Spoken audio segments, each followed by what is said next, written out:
বাংলার মন্দির স্থাপত্য শৈলীর অদ্ভুত ও ব্যতিক্রমী বৈশিষ্ট্যের নজির ধরে রেখেছে হুগলির বাঁশবেড়িয়ায় অবস্থিত এই মন্দিরটি।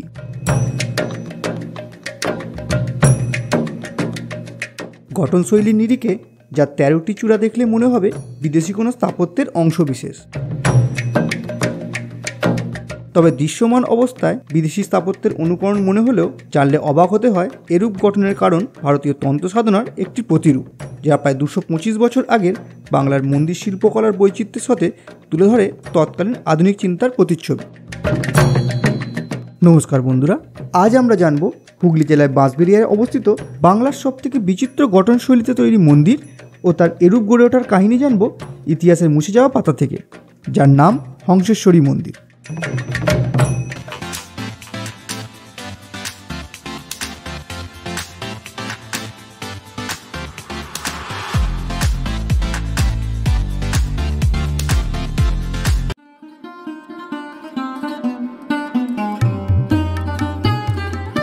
প্রায় 70 ফুট উচ্চতা বিশিষ্ট 5 তলা এই মন্দিরটি ইট, কাঠ, লোহা ও মার্বেল পাথরের দ্বারা নির্মিত তা দেখলেই বোঝা যায়।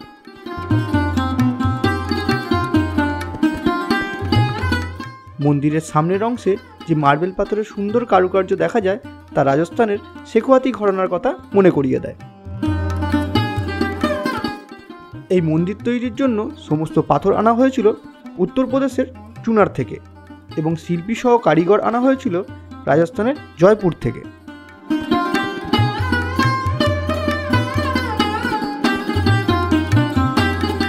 প্রায় 5 লক্ষ টাকা খরচের বিনিময়ে 1802 সালে নির্মিত করা হয়েছিল এই অদ্ভুত মন্দিরটি।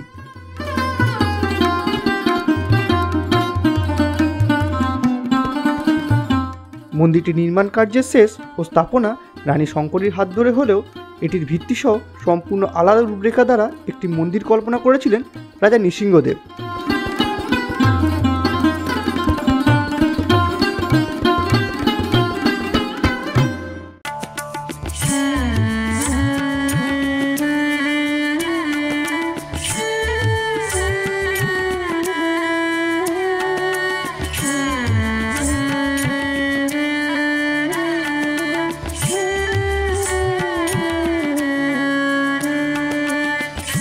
কাশী থেকে তন্ত্র সাধনায় ব্রতী হয়ে রাজা নৃসিংহদেব 1799 খ্রিস্টাব্দে এই মন্দিরের ভিত্তিপ্রস্তর স্থাপন করেন এবং মন্দির নির্মাণ শুরু করেন।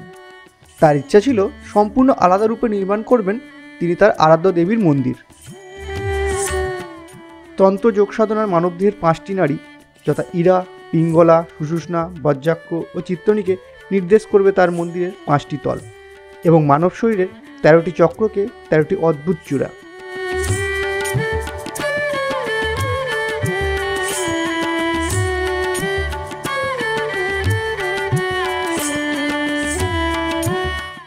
মন্দিরের গর্ভগৃহ থেকে খাড়া সিঁড়ি সংযুক্ত করবে প্রতিটি তলের চূড়াকে, তবে অসংখ্য গোপন সিঁড়ি আর সংযোগ পথ ভিতরে সৃষ্টি করবে এক গোলক ধাঁধার, যেখানে একবার প্রবেশ করে বেরিয়ে আসা দুষ্কর।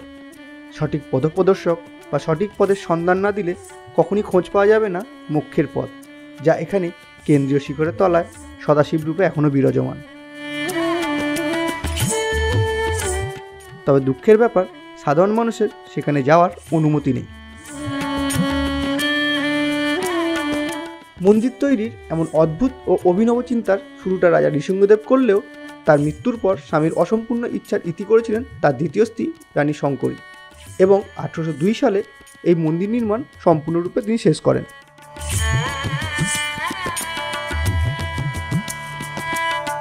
মন্দিরের চারপাশ পরিখা দ্বারা ঘেরা থাকলেও বর্তমানে সামনে সাধারণভাবে যে পুকুরের মতো অংশটি দেখতে পাওয়া যায় তা একসময় বহিরাগতদের থেকে এই রাজপরিবার সহ মন্দিরের সুরক্ষা হেতু নির্মিত একটি গড়।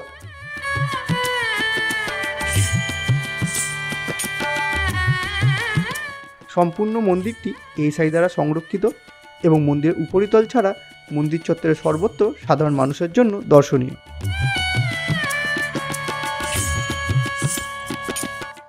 চলুন এবারে মন্দিরের প্রধান গর্ভগৃহে অধিষ্ঠাত্রী দেবী হংসেশ্বরী সম্পর্কে দু একটা কথা জেনে নিই।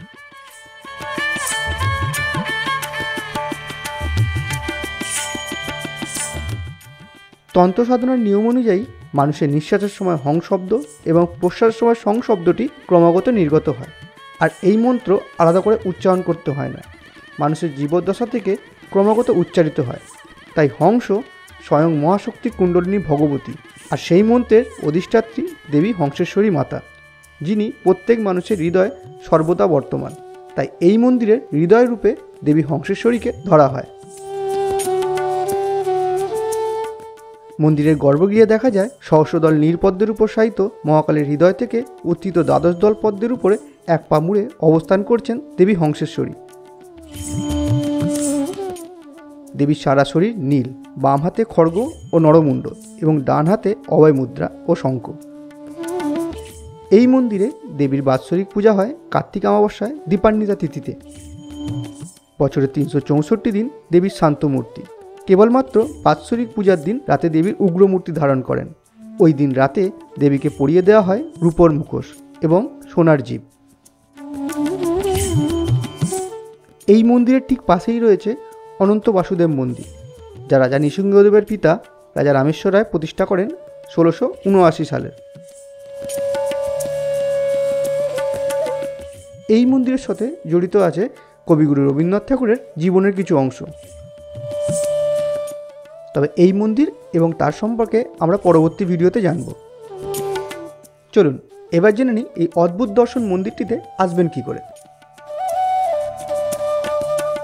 হাওড়া থেকে ট্রেনে করে পৌঁছে যান বাঁশবেড়িয়া স্টেশনে। সেখান থেকে 10 টাকার টোটোর বিনিময়ে পৌঁছে যেতে পারেন বাঁশবেড়িয়া সুবিশাল বিখ্যাত এই হংসেশ্বরী মন্দিরের সামনে। তাহলে বন্ধুরা, কলকাতা থেকে কিছু কিলোমিটার দূরে অবস্থিত এমন এক অদ্ভুত দর্শন মন্দির সম্পর্কে জেনে কেমন লাগলো অবশ্যই কমেন্ট বক্সে জানাবেন। আর যারা চ্যানেলটিতে নতুন এসেছেন তারা অবশ্যই লাইক ও কমেন্টের মাধ্যমে চ্যানেলটির পাশে থাকবেন। আপনাদের প্রতিটি লাইক ও সাবস্ক্রাইব আমার পরবর্তী ভিডিওর জন্য আমাকে এগোতে সাহায্য করবে। তাই ঘোড়ার সাথে দেখা এবং দেখার সাথে সেই সম্পর্কে ইতিহাস জানার জন্য অবশ্যই দেখতে থাকুন পলাতক হিউম্যান চ্যানেলটি।